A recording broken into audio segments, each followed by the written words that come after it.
Guys, સ્વાગત છે તમારું આજના નવા વ્લોગ વિડીયોમાં. અને જો આજે મેં વ્લોગ ચાલુ કર્યો છે કમ્પ્લીટ 11:30 વાગ્યા થયા છે. કેમ કે આપણે સવારથી કોમે બેસી ગયા હતા કેસેટ બનાવવાની, થોડું કામ ભેગું થઈ ગયું છે.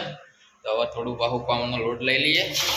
કેમ કે એડિટિંગમાં આપણે બેસીએ એટલે આપણે બધું કશું યાદ રહેતું નથી, કામ કરીએ છીએ.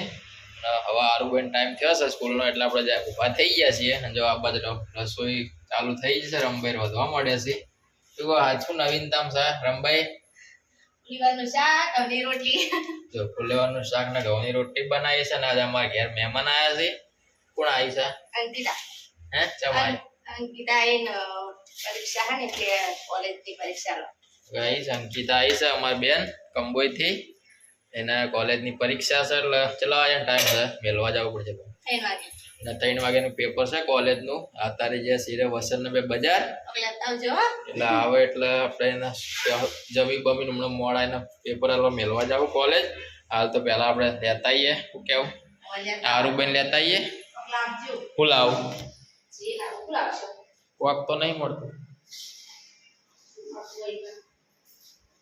શું પણ શું લાવવું છે એમ ખબર પડે મને. એટલે શના વિશે એમ? છાશ કે દૂધ કે? હા બસ છાશ ને દૂધ લાવવાની. મને કે કોક લાવજો કોક લાવજો. ફાઇનલી હારુભાઈ આવી જાય સ્કૂલ થી. ને હારુભાઈ આજ તમને કોઈ કહેવા માંગી છે? બધા છોકરા પેટમાં દુખાતું હતું ને એટલે પપ્પાએ મને બાબા અનિસાનો ગોળી કરવાની હતી બધા છોકરા એટલે પપ્પાએ મને લખી આપ્યું હતું અને ટીચરે ગોળી બધા છોકરા ગોળી કરવા આપી હતી અને પાણી પીધું હતું. અને પછી આ તમારે ગોળી ખાવે તો લાઈક કરો, શેર કરો. અને ચોપડી કાની હે? હા જો ભણા શું કા ભણા? તમે ગોળી આલી હતી? નિશામાં ગોળી ગળાઈ હતી? હાની ગોળી હતી? ખબર નથી તો મારા પપ્પા અંદર ફોન આવ્યો. હા તે શું કીધું હતું?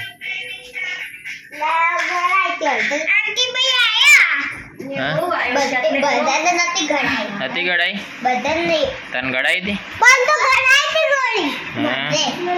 બોલું તને ગળાઈ હતી ગોળી? તો ગાઈસ આ લોકોને આયર્નની ગોળી ગળાઈ હતી જે સરકાર તરફથી આવે છે.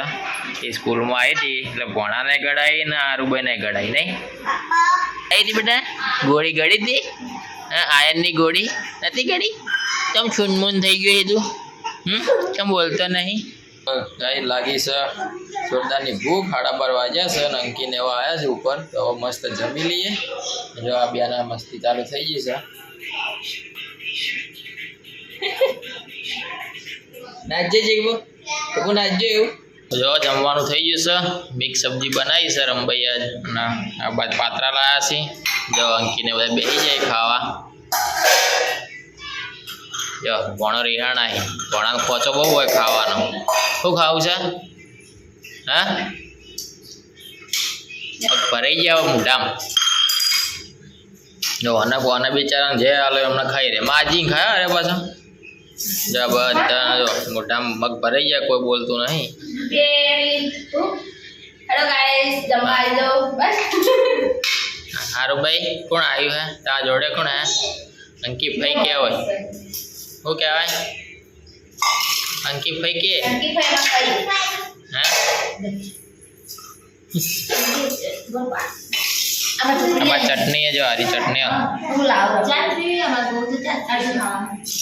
ઓકે ઉંદર માં ભેગું ખાવાનું. એકમાં ગાડી એટલે વચ્ચે બધા દેતા હો ચટણી. પલોટી વાળી બેજ ખાતા ખાવા બે બે જા લેટ મર પૂછે તને લે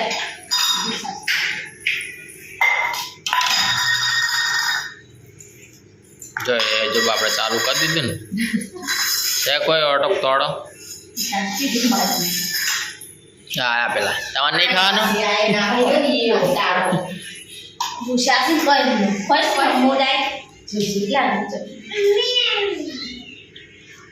યસ દાઈ ખાવ દીવો થઈ નિહાર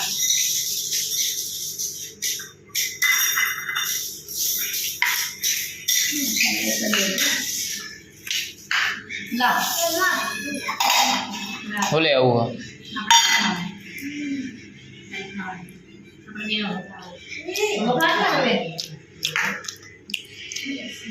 નમસ ચટણી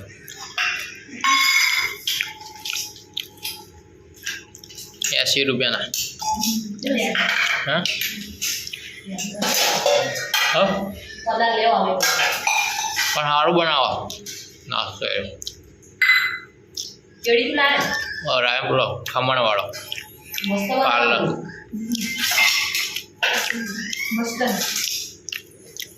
સારી ચાય એને શું કહેવાય શું કહેવાય પાત્રા પાતળા નહીં પાત્રા પણ નહીં ખાવ પાત્રા તાર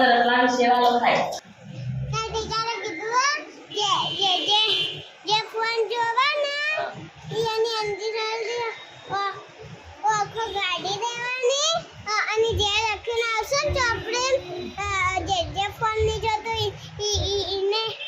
એને હા ને એના અંજીસર નહીં લગાવવાનું. કીધું હવે તાર ફોન નહીં જોવાનો લખીને જવાનો. હા કીધું હું લખી આપજે ફોન નહીં જોતી એની ફોન હા તો જો ગાઈસ અમે હોવે જો દારૂ બોટલ પાડી જઈ. આ પાટણની હકીકત છે. તમે ખૂણે ખૂણે જો દારૂના બાટલા જોવા મળે તમને. હા જો હારુભાઈ મજા કરી રહી. અડો ગાઈસ અમે અંકિતાને મૂકીને આવી ગયા. યુનિવર્સિટીની એક્ઝામ હતી. હવે અમારા બજાર થોડું કામ હતું પતાવ્યા હતા. કોમ પતી ગયું છે ને હવે અમે જઈએ ઘરે. જો આ છે પાટણનું બજાર. ખરાબ બપોર થયા છે. તો કિલાચંદના હોમીની જગ્યા છે હારી. ચોકણ જો હારુભાઈ હોસ્પિટલ ફાટી. પાટણમાં બધી હોસ્પિટલો જ છે બેટા. નહીં પાટણમાં બધી બાજુ હોસ્પિટલો છે ને હારુભાઈ.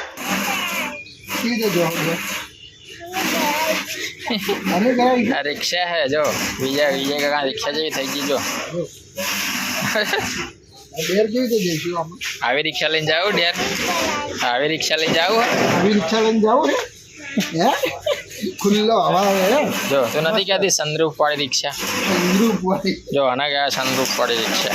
પૂરી હે ને સનરૂફ વાળી થઈ ગઈ ને. હે સનરૂફ વાળી રિક્ષા થઈ ગઈ ને. કોઈ ખાટલો મેલાઈ દઈએ મસ્ત લોખંડનો આટલો ખાટલો બનાવી દઈએ. કોઈ ગાટલું સોફો જ મેલાઈ દઈએ. હા જો આ સોફો બનાવી દઈએ. તાર બનાવો ને સોફો. સનરૂફ વાળી રિક્ષા હે ને. ચંદ્રપુર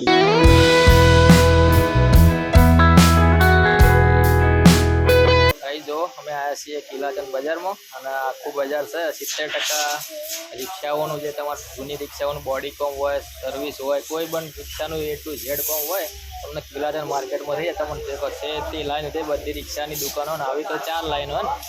કેટલી લાઈનો આવી ગેરેજ 4 લાઈનો છે. આવી તમારે આખી રિક્ષા તૂટી ગઈ હોય ને તો એને 4-5 દાડા નવી રિક્ષા બની નાલતી ખબર ના પડે કે આ રિક્ષા તૂટી ગઈ હતી. જો આ વિજયભાઈના બનાવેલી રિક્ષા તમને બતાવી મેં રિક્ષા એરી આ પડી જો એ સર રિક્ષા એને તમને 2-3 દિવસ પછી ચકાચક રિક્ષા નવી બની જાય. વિજયભાઈ અમારું હોય કિલાચંદમાં જ હોય જરા.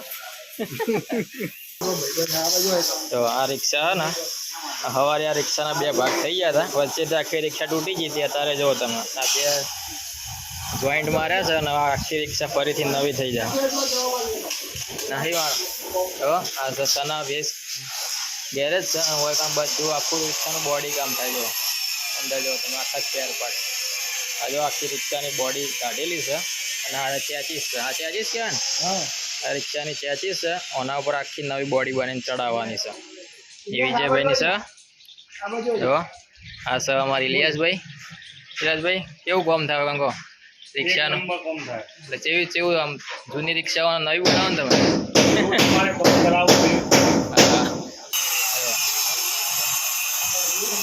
જો ગાઈઝ અમે જઈએ છીએ બહાર. પછી આપણે જવાનું છે ઘેર. આખું રિક્ષા માર્કેટ છે. કોઈ પણ તમારે કોમ કરાવું રિક્ષાનું તો આવી જવાનું કિલાચંદમાં. જો બધી લાઈનો 3-4 લાઈનો છે. બધી રિક્ષાની ગેરેજો છે. તમારે કોઈ પણ રિક્ષાનું 0 થી મોડીને ગમે તેવું કામ રિક્ષાનું તો તમારું એકણ થઈ જાય. હા જો કલર કર્યો છે, કાચો કલર કરેલો જો રિક્ષાનો. હા જો તમે બધું રિક્ષાની જ ગેરેજ હોય જો. આખું શોપિંગ રિક્ષાઓ માટેનું જ છે. અહીંથી સીધા તમે બહાર નીકળો, અહીંથી સીધા બહાર આવો આ ગલીમાંથી એટલે સીધા તમે હાઈવે ઉપર, હાઈવે ના કહેવાય, બજારનો માર્ગ કહેવાય. કૃષ્ણ સિનેમાવાળા રોડ ઉપર તમે સીધા બહાર નીકળો, મેન બજાર જો. આ મેન બજારમાં આવી ગયા આપણે. હવે તો ફાઇનલી ગાઈસ આપણે હવે આવી ગયા ઘરે. હવે થોડી વાર કરીએ આરામ અને પછી ચા પાણી કરીને ફરીથી કામ બેસીએ. સારું એવું થાય. જો યા હું ખીચડી ખાઈને ઊભી થાય ને એટલે મને ઊંઘ આવે. લેસન લખવાનું એટલે લેશન લખવાનું હે લેસન લખવાનું એટલે ઊંઘ આવશે. હવે તે જો ગાઈસ જમવામાં ખીચડી બનાવી છે. આજ તો લાંબુ છે નહીં, ખીચડી ને મરચાં બનાવ્યા છે. જો આજ આમાં જો ખજૂરભાઈનું તેલ હવે એ થઈ રહેવા આવ્યું. કાલ મોય કાઢ લાવવાનું. કોઈ લાભો નહીં યાર. લપવાનું મોટન કંટ્રોલ લઈ આવીએ ડેરથી. નાની જેવું કંટ્રોલ કોઈ એટલે પર્સન મોલમાં જાઓ, પર્સન મોલ. કંટ્રોલ લેવા ના કંટ્રોલ તો બંધ થઈ ગયું. ચાણા કઈ ગુએ કને કીધું એ શામાં મળ્યો. ચાંદનું ખબર નહીં. એ સારું કર્યું, વસ્તી ખાઈ જતી ને. એમાં કેવું હતું ખબર, કંટ્રોલમાં ના ના એવું કેવું હતું, વસ્તી જે અમુક ગરીબ હોય ને કંટ્રોલ લાવતી ના, એટલે કંટ્રોલવાળા વેચી મારતા. એટલે સરકારે બહુ કર્યું, એના કરી ડાયરેક્ટ પૈસા જ આલો. તો મોદી સાહેબ ગોડા નહીં. આ તો વચેટિયા નેતા રહ્યા ને, વચેટિયા ખવવાળા. કંટ્રોલવાળા બધા બધું ખાઈ જતા. વસ્તી બધી કંટ્રોલ નથી લાવતી, બધી વસ્તી કંટ્રોલ લાવતી જ ના, અડધી ના લાવતી. એટલે કંટ્રોલવાળા આવું કરે, બધું બરાબર વેચી મારી. તો ગાઈસ હવે જમી લઈએ અમે. તમે કંટ્રોલ ના લાવો ને પૈસા લઈ લેવાના, કંટ્રોલવાળા પૈસા ખાઈ જાય. તો ગાઈસ વાગ્યા 11:30. જો કેસેટનું એડિટિંગ ચાલુ હતું, આખું પતી ગયું છે. જો તમને બતાવું, આખી લગ્નની કેસેટ બની દીધી છે. અને હવે આપણે આ વ્લોગનું એડિટિંગ કરવાનું છે, એટલે આ વ્લોગને હવે પૂરો કરી દઈએ. મળીએ આવતીકાલે નવા વ્લોગ વિડીયોમાં. અમારા વિડીયો ગમતા હોય તો વિડીયોને લાઈક કરો, શેર કરો, અને ચેનલને શું કરો, સબસ્ક્રાઇબ કરજો. રમભાઈ થોડું આવડી ગયું. આ વિડીયો બનાવવાનો આટલો ફાયદો ને, પહેલા રમભાઈ બોલતા જ નતું આવડતું. આવડતું આવડતો શરમ શું શું કરજો એ કીધું જ ખરા. આખો દાડો એક વાર કહી દો, ફેર એટલા ફેર લાઈક કરજો, શેર કરજો, સબસ્ક્રાઇબ કરજો. સબસ્ક્રાઇબ કરજો. મળીએ આવતીકાલે નવા વિડીયોમાં. ત્યાં સુધી સૌને જય શ્રી રામ, જય માતાજી, બાય.